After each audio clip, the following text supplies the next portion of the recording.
ANMR ನ್ಯೂಸ್ಗೆ ಸ್ವಾಗತ. ಭಾವನಾ ಆಸ್ಪತ್ರೆ ನಗರಸಭೆ ಹಿಂಭಾಗ ಎನ್ಆರ್ ಬಡಾವಣೆ ಚಿಂತಾಮಣಿಯಲ್ಲಿ ಸಂಪೂರ್ಣ ಡೆಲಿವರಿ ಹಾಗೂ ನವಜಾತ ಶಿಶು ಆರೈಕೆ ಎನ್ಐಸಿಯು ಸೌಲಭ್ಯ ಸಮೇತ ಒಂದೇ ಸ್ಥಳದಲ್ಲಿ ಸಂಪೂರ್ಣ ಚಿಕಿತ್ಸಾ ಸೌಲಭ್ಯ ನೀಡುವ ಏಕೈಕ ಆಸ್ಪತ್ರೆ ಭಾವನಾ ಆಸ್ಪತ್ರೆಯಾಗಿದ್ದು, ಆಧುನಿಕ ಮೂಲ ಸೌಕರ್ಯ ಮತ್ತು ನವೀನ ಸೌಲಭ್ಯಗಳು, ಎಲ್ಲಾ ರೀತಿಯ ಇನ್ಶೂರೆನ್ಸ್ ಸೌಲಭ್ಯಗಳು, ಕ್ಯಾಶ್ಲೆಸ್ ಇನ್ಶೂರೆನ್ಸ್ ಸಹಿತ ಸೌಲಭ್ಯಗಳು ಸಿಗಲಿದೆ. ಡಾಕ್ಟರ್ ಭಾವನಾ ಎಸ್ ಅವರು ಒಬಿಜಿ ಮತ್ತು ಗೈನಕಾಲಜಿ ತಜ್ಞರಾಗಿದ್ದು, ಅವರು ಸಾಮಾನ್ಯ ಮತ್ತು ಸಿಸೇರಿಯನ್ ಡೆಲಿವರಿ ಸೇವೆ, ಬಂಜೆತನ ಚಿಕಿತ್ಸೆ, ಲ್ಯಾಪ್ರೋಸ್ಕೋಪಿಕ್ ಶಸ್ತ್ರಚಿಕಿತ್ಸೆಗಳು, ಗರ್ಭಾಶಯ ಶಸ್ತ್ರಚಿಕಿತ್ಸೆ, ಲ್ಯಾಪ್ರೋಸ್ಕೋಪಿ, ಸ್ಟೆರಿಲೈಸೇಷನ್ ಚಿಕಿತ್ಸೆ ನೀಡಲಿದ್ದಾರೆ. ಇನ್ನು ಡಾಕ್ಟರ್ ಅಭಿನಯ್ ಆರ್ ಅವರು ಮಕ್ಕಳ ತಜ್ಞರಾಗಿದ್ದು, ಅವರು ಮಕ್ಕಳ ಆರೋಗ್ಯ ಸೇವೆಗಳು, ಲಸಿಕೆಗಳು, ಮಕ್ಕಳ ಐಪಿಡಿ, ಎನ್ಐಸಿಯು ಮತ್ತು ಐಸಿಯು ಸೇವೆ ನೀಡಲಿದ್ದಾರೆ. ಇನ್ನು ಇತರೆ ವೈದ್ಯರಿಂದ ಸದರಿ ಆಸ್ಪತ್ರೆಯಲ್ಲಿ pediatric neurology, pediatric surgery, general medicine ಮತ್ತು general surgery, ENT, nephrology, urology, onco surgery ಚಿಕಿತ್ಸೆ ಸಿಗಲಿದೆ. ಇನ್ನು ಹೆಚ್ಚಿನ ವಿವರಗಳಿಗೆ ಸಂಪರ್ಕಿಸಿ ಭಾವನಾ ಆಸ್ಪತ್ರೆ, ನಗರಸಭೆ ಹಿಂಭಾಗ, ಎನ್ಆರ್ ಬಡಾವಣೆ, ಚಿಂತಾಮಣಿ.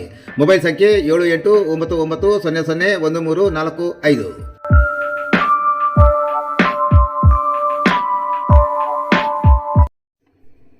ಅಕ್ರಮ ಸಂಬಂಧಕ್ಕೆ ಇಬ್ಬರು ಬಲಿ. ಅತಿಥಿ ಉಪನ್ಯಾಸಕಿಯನ್ನು ಕೊಂದು ಆರೋಪಿಯು ಸಾವಿಗೆ ಶರಣು.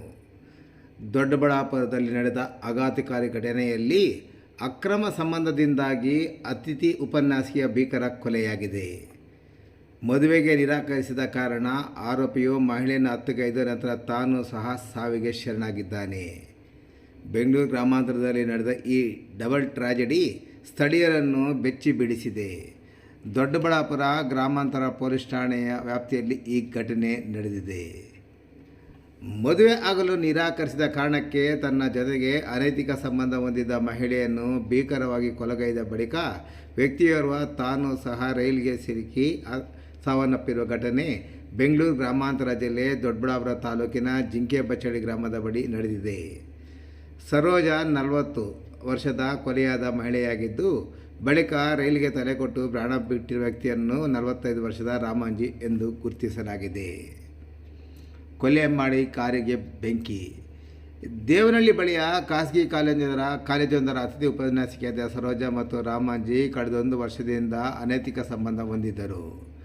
ಗಂಡನಿಗೆ ಡೈವರ್ಸ್ ಕೊಟ್ಟ ಸರೋಜ ರಾಮಾಂಜಿ ಸಂಪರ್ಕದಲ್ಲಿದ್ದಳು. ಈ ನಡುವೆ ಇಬ್ಬರು ಮದುವೆಯಾಗೋಣ ಎಂದು ಸರೋಜಗೆ ರಾಮಾಂಜಿ ಹೇಳಿದ್ದ. ಆದರೆ ಇದಕ್ಕೆ ಸರೋಜ ವಿರೋಧ ವ್ಯಕ್ತಪಡಿಸಿದಳು.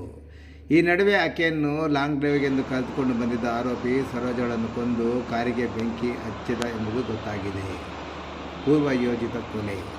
ಸೋಷಿಯಲ್ ಮೀಡಿಯಾ ಮೂಲಕ ಪರಿಚಿತವಾಗಿದ್ದ ಸರೋಜ ಮದುವೆಗೆ ನಿರಾಕರಿಸಿದ ಕಾರಣ ಆಕೆ ವಿರುದ್ಧ ರಾಮಾಂಜಿ ಸಿಟ್ಟುಗೊಂಡಿದ್ದ.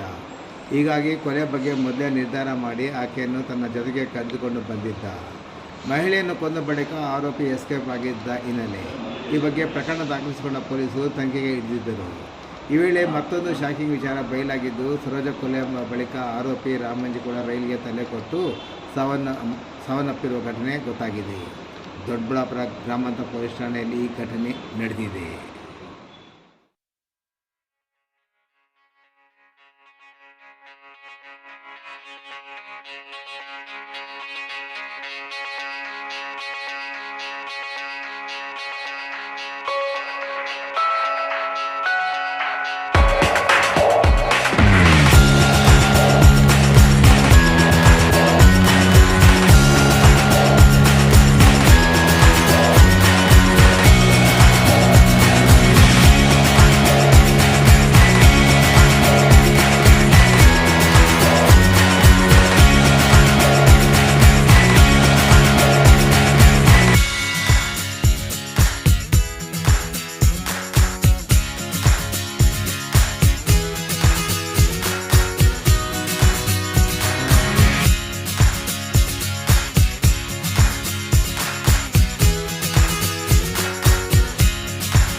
ದೊಡ್ಡಬಳ್ಳಾಪುರ ವಿಭಾಗದ ದೊಡ್ಡಬಳ್ಳಾಪುರ ಗ್ರಾಮಾಂತರ ಪೊಲೀಸ್ ಸ್ಟೇಷನ್ ಅಲ್ಲಿ ಒಂದು ನಮಗೆ ಮಾಹಿತಿ ಬರ್ತದೆ, ಕಾರು ಬೆಂಕಿ ಹತ್ಕೊಂಡು ಉರಿತಾ ಇದೆ ಅಂತ. ಕೂಡಲೇ ನಮ್ಮ ಇನ್ಸ್ಪೆಕ್ಟರ್ ಸ್ಪಾಟ್ಗೆ ಹೋದಾಗ ಬೆಂಕಿ ಉರಿತಾ ಇತ್ತು, ಮತ್ತೆ ಅಗ್ನಿಶಾಮಕ ಅಂತಂದು ಆರಿಸಿದ್ರು. ಅದರಲ್ಲಿ ಒಂದು ಮಹಿಳೆ ಸಂಪೂರ್ಣವಾಗಿ ಸುಟ್ಟಾಗಿರ್ತಕ್ಕಂಥ ಒಂದು ಕುರುಹು ಕಾಣಿಸ್ಬಂತು. ಅದಕ್ಕೆ ನಾವು ಇನ್ವೆಸ್ಟಿಗೇಷನ್ ಸೋಕೋಗಿ ಟೀಮ್ ಎಲ್ಲ ಕಳ್ಸಿಕೊಟ್ವಿ. ಆಗ್ಲೇ ನಮ್ಗೆ ಸಂಶಯ ಬಂತು ಇದು ಯಾವ್ದೋ ಒಂದು ಮರ್ಡರ್ ಅಂತ. ಯಾಕಂದ್ರೆ ರಸ್ತೆ ಮೇಲೆ ಆಗಿಲ್ಲ, ನಿರ್ಜನ ಪ್ರದೇಶಕ್ಕೆ ಹೋಗಿ ಬೆಂಕಿ ಆಗಿದೆ. ಒಂದು ಮಹಿಳೆ ಪೂರ್ತಿ ಸುಟ್ಟು ಗಾಯಗಳಾಗ್ತದೆ. ಅದನ್ನು ಮತ್ತೆ ತನಿಖೆ ಪ್ರಾರಂಭಿಸಿದಾಗ ಆಕೆ ದೇವನಹಳ್ಳಿಯದ ಸರೋಜಮ್ಮ ಅಂತ, college lecturer, PUC college lecturer, Kannada lecturer. ಆಕೆ ಒಬ್ರ ಜೊತೆ ಫ್ರೆಂಡ್ಶಿಪ್ ಮಾಡ್ಕೊಂಡಿದ್ದಾಳೆ. ಮಾರಸಂದ್ರದ ಆತ್ನು ಶಿವಕುಮಾರ್ ಅಂತ, ರಾಮಾಂಜನಿ ಅಂತ ಹೇಳ್ಬಿಟ್ಟು ಫ್ರೆಂಡ್ಶಿಪ್ ಇರ್ತದೆ. ಆ ರಾಮಾಂಜನಿ ಈಕೆ ಫ್ರೆಂಡ್ಶಿಪ್ ಇದ್ದಾಗ ಈಕೆ ಗಂಡ ಒಂದು ಏರ್ಪೋರ್ಟ್ ಅಲ್ಲಿ ಕೆಲಸ ಮಾಡ್ತಾ ಇರ್ತಾನೆ. ಪಾಪ ಬೆಳಿಗ್ಗೆ ಹೋದ ಸಂಜೆವರೆಗೂ ಬರೋದಿಲ್ಲ. ಆಯ್ಮನ್ಗೂ ಇಬ್ರು ಮಕ್ಳು ಇರ್ತಾರೆ.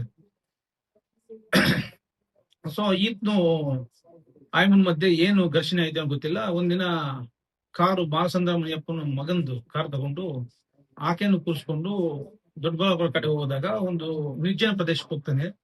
ಅಲ್ಲಿ ಬೆಂಕಿ ಹಚ್ಚಿಬಿಡ್ತಾನೆ. ಇದು ತಪ್ಸ್ಕೊಂಡ್ ಬಂದ್ಬಿಡ್ತಾನೆ. ತಪ್ಸ್ಕೊಂಡ್ ಬಂದ್ಬಿಟ್ಟು ಅವನು ಬಟ್ಟೆ ಅಲ್ಲಿ ಇರುತ್ತೆ, ಮೊಬೈಲ್ ಅಲ್ಲಿ ಬಟ್ಟೆ, ಶೆಡ್ ಮತ್ತೆ ಮೊಬೈಲ್ ನ ಬಿಸಾಕ್ ಬಂದಿರ್ತಾನೆ. ನಾವು ಇಮಿಡಿಯೇಟ್ಲಿ ಅದನ್ನ ಟ್ರೇಸ್ ಮಾಡಿದಾಗ ಈ ಕುಂತು ಅಂತ ಗೊತ್ತಾಗ್ಬಿಡ್ತದೆ. ಅಷ್ಟೊತ್ತಿಗೆ ಮಾರಸಂದ್ರ ಮುನಿಯಪ್ಪನ ಮಗನಿಗೆ ಈ ಗ್ಲಾಂಜಾ ಕಾರು ಸುಟ್ಟೋಯ್ತಲ್ಲ, ಮೆಸೇಜ್ ಹೋಗ್ತದೆ, ನಿನ್ನ ವೆಹಿಕಲ್ ಗೆ ಫೈರ್ ಆಕ್ಸಿಡೆಂಟ್ ಆಗಿದೆ ಅಂತ. ಲೊಕೇಶನ್ ಶೇರ್ ಆಗ್ಬಿಡ್ತದೆ. ಈಗ ಟೆಕ್ನಾಲಜಿ ಬಂದಿದೆ. ಕೂಡಲೇ ಆತ ಅಲ್ಲಿ ಬರ್ತಾನೆ. ಆತ ಕಂಪ್ಲೇಂಟ್ ಕೊಡ್ತಾನೆ, ನನ್ನ ವಾಹನನ ನನ್ಗೆ ಬೇಕು ಅಂತ ಇವತ್ತು ಇದನ್ನ ತಗೊಂಡೋದ ಅಂತ.